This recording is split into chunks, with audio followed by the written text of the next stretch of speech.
In the NBA, where one star player can change the balance of power in the league, fortunes rest on the bounce of a ball.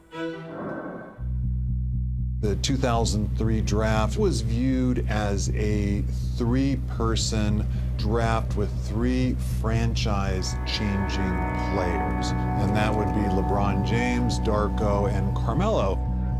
The 2003 NBA Draft Lottery was one of the most anticipated draws in history, with the Cleveland Cavaliers and the Denver Nuggets owning the best odds to win a highly coveted #1 pick. The draft lottery had a lot of intrigue because somebody was going to get their hands on LeBron James. The third pick goes to the Denver Nuggets. The second pick goes to the Memphis Grizzlies. And that means that the first pick in the 2003 NBA draft goes to the Cleveland Cavaliers. When the picks just came out, I just kept praying about which team I was gonna go to. The Cavs won, and so did the Detroit Pistons, who received the Grizzlies pick to complete a trade. But instead of locking on Carmelo Anthony, the Pistons fell in love with a mysterious Serbian teenager named Darko Miletich, who President of Basketball Operations Joe Dumars and his staff discovered during a chance meeting in New York City 8 hours earlier. We were using John Jay University's gym for our draft preparation. By coincidence, the Pistons were there that day purely because they were playing the Nets in the Eastern Conference Finals later that evening. I just remember going over and talking to Joe while the Pistons were still in the shoot-around and telling him that I was watching Darko shoot on the other side. Coaches and staff of the Pistons started just naturally filtering over. More and more people started watching. I remember personally being wowed by the workout and having Dumars turn to me several times, just in awe of what he was seeing from a kid that was 17 years old. You can end the suspense now. Darko Miletich ring a bell to you? I've heard of him, and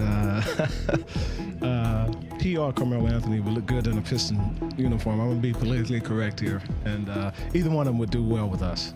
It's Darko, folks. Back to you. A night after their game had ended, and immediately scheduled a workout, and we knew pretty quickly there was an excellent chance Darko was going to become a Piston. The Pistons' decision to take Darko opened the doors for the Nuggets, potentially, to select Carmelo with the third pick. We really liked Carmelo. I remember right after the lottery said that it would be tremendously lucky for us if he was there at 3. I was never truly convinced until they actually made the pick that they were going to pick Darko. While LeBron, Darko, and Carmelo earned most attention, potential All-Stars could still be found in the deep draft, determining who was the challenge, especially for the Miami Heat at #5. When we came to work out Chris Kaman, we were standing around waiting, and Dwyane was working out at the other end of the gym, and Pat said, "Who's that? Who's that kid down there?" "That's Wade." And he said, "Whoa." That caught Pat's eye from a distance, and I think that was 4 or 5 days before we worked out Dwyane.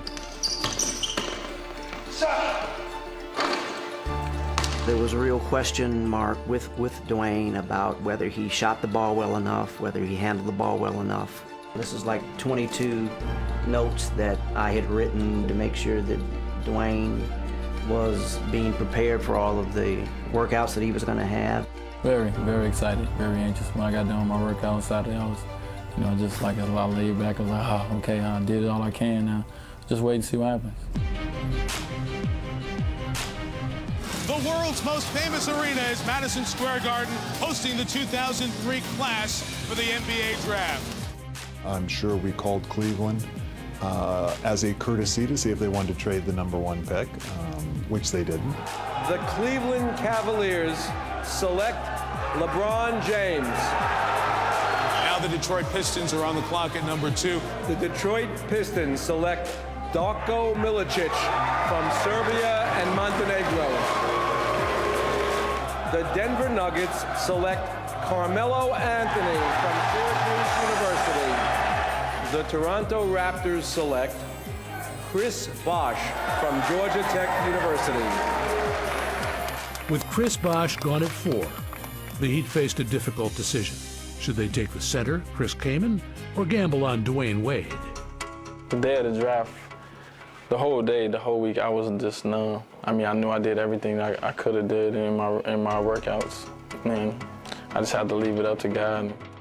Torn by the choice, Heat head coach and president Pat Riley reached out to Michael Jordan's camp for advice from renowned trainer Tim Grover, who worked with Kaman and Wade.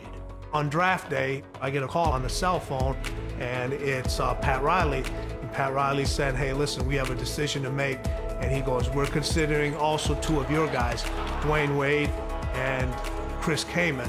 Who has the superstar potential out of the 2? I said, the guy that has a superstar potential is Wade. Pat got into it again, well, you know, we're looking for a big man, and I said, I understand you're looking for a big man, but you asked me the question of who has a superstar potential between the 2. The Miami Heat are on the clock, a 25-win team. Pat Riley tries to rebuild this team on the run. Hello. Pat talked a lot about Kaman, and I was real strong on Dwyane. The Miami Heat select Dwyane Wade from Marquette University. I'm just numb all over. I don't know what to expect, because it was going into the draft, it was like, Dwyane could be taken from anywhere from 4 to 20. If I could do it all over again, I would love to go 5 once again to Miami, because it's a place where I feel I belong. I've never seen as much excitement about a draft since then, and certainly never seen GMs more hopeful that the answer to all their problems resided in a few lottery balls.